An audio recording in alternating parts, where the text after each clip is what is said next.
One of the other conversations I've had and heard from people, or they'll say, well, when I go to Africa, I didn't feel like they rolled out the red carpet and they welcomed me back and all these other things. And so I think one mistake a lot of times what we make is, and I think I heard even Smokey Robinson talking about this on one of the videos, that we're expecting other people's context to be our context. We're expecting them to know our story in detail, entirety, and all of that. It's kind of like a subconscious entitlement mentality that a lot of people have. Like when I show up, you're supposed to roll out the red carpet, you're supposed to acknowledge me, you're supposed to say, welcome home, brother, and all of that. And their education systems largely don't teach them the details of what really happened. Our education system doesn't teach us the details. They give us what they want us to know. So you can imagine what it's like in an African country when it comes to the details of the different stories. So I've heard people say this, well, I didn't feel like I was welcome when they didn't stop and recognize. I mean, first of all, until you open your mouth, you look like one of them. So it's, whether that, so for many of them, they're like, oh, okay, this is somebody, this is one of us. So what is it that I'm going to stop and do over then when they finally hear your accent, hello, how are you? And I've heard countless stories of people coming from America and just treating the people so poorly. Just coming in with this attitude of entitlement and it's just embarrassing. So I had to tell people the different hotels and stuff, said, look, we're not all like that. We all not walking around like that. And so what I tell people to do is when it comes to managing your expectations, when it comes to visiting Africa, first of all, it's not Wakanda, it's not Zamunda. These people have gone through very similar things to what we've gone through in America and Brazil and Caribbean and UK and other places. And so it's, if they don't roll out the red carpet for you, it's definitely not intentional. But then who are we to be thinking like that? Hey, I get off the plane and now confetti falls from the sky because you made it back. Okay, cool. All right, you made it back now. Build upon that. I mean, we're dealing with hundreds of years of human terrorism. This is not some party. This is not some, this is real stuff. So when you come, enjoy it, embrace it, love the environment, love the cultures, but really, understand that their context is very different from our context, and there have been intentional systemic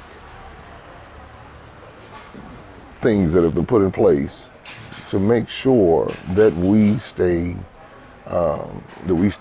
divided. I mean, that's just the bottom line. Now, the other part of it is that even when you get on a micro level, you don't see unity. There was never African unity. There was always different ethnic groups and clans and skirmishes and wars and fights and all of that going on. So this unity component is complex, because now you're asking people to unify based on what? You have ethnic groups right next to each other that don't get along.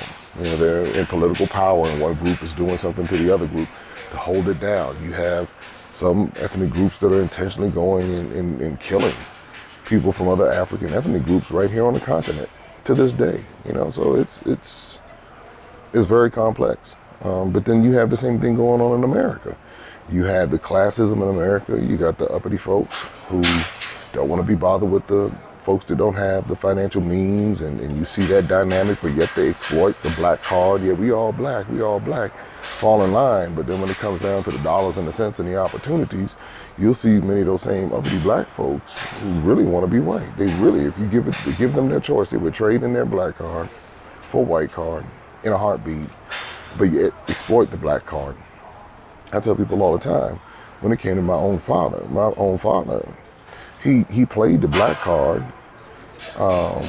but he really, in his core, desired to be white. And his whole claim to fame in his life was that he received an award from a white man. That was his whole claim. He abandoned 7 out of 11 children, masqueraded as I don't know what some community leader for black children and all of that kind of stuff.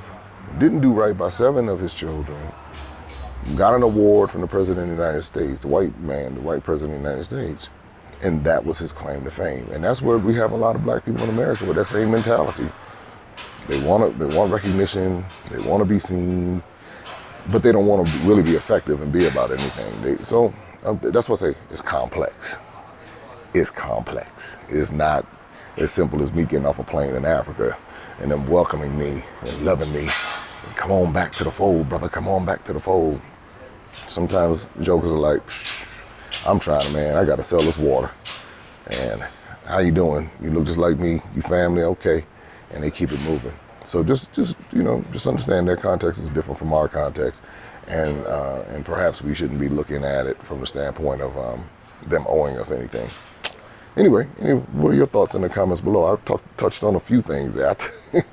I touched on the uppity Negroes in America. I touched on ethnic skirmishes in Africa. I touched on a lot, but just know it's complex. It's not simple, and we know who the root of the exploitation is. So, all right, anyway, like, subscribe, share. Maximum Impact with Jay Cameron. Hope you join us somewhere here on the continent of Africa as we're bridging the gap between Africa and the African diaspora. And don't forget to pick up your copies of The Adventures of Darren and Destiny children's book series as we change the narratives from a young age. All right, take care, be safe. Open up your eyes and see all the fun and mystery. Take an African adventure with Darren and Destiny.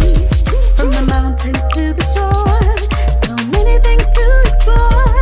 Take an African adventure with Darren and Destiny. The Adventures of Darren and Destiny. And Darren and Destiny are twin brother and sister, and you go on their adventures throughout the African diaspora, meaning so African diaspora destinations, primarily focused in Africa, but we go to South America, we're going to go to the Caribbean. Their first book is going to take you to Ghana, and then we're going to go on a safari, and from there we're going to go to Ethiopia, and then we go to Salvador, Brazil. And what the goal is to be able to inspire curiosity in the continent of Africa in our children from a very young age, and to really tell a more accurate story. Most of our children are exposed to negative images, late night infomercials about how bad things are, everybody's sick, everybody's poor, everyone's uneducated, but that's simply not true. So what Darren and Destiny and their family do is they go to different African destinations. They are learning about these different places. You're beginning to see positive images, but still telling the truth. I mean, that's the important thing, to tell the truth about some of the things that have occurred. But it's all done on a children's level so they begin to understand it. And it begins to pique their curiosity. They begin to learn more. And hopefully one day they will want to explore and visit the continent of Africa and its many countries. There's just so much that Darren and Destiny are able to do, and as they're doing it, it's like they begin to open the minds of a new generation, and they don't get bombarded and indoctrinated with negativity. They're actually able to see positivity and inspiring images and messages about the African diaspora, as well as those who are still indigenous to the continent of Africa, and they begin to learn more and just see things differently. So I'm excited about introducing The Adventures of Darren and Destiny.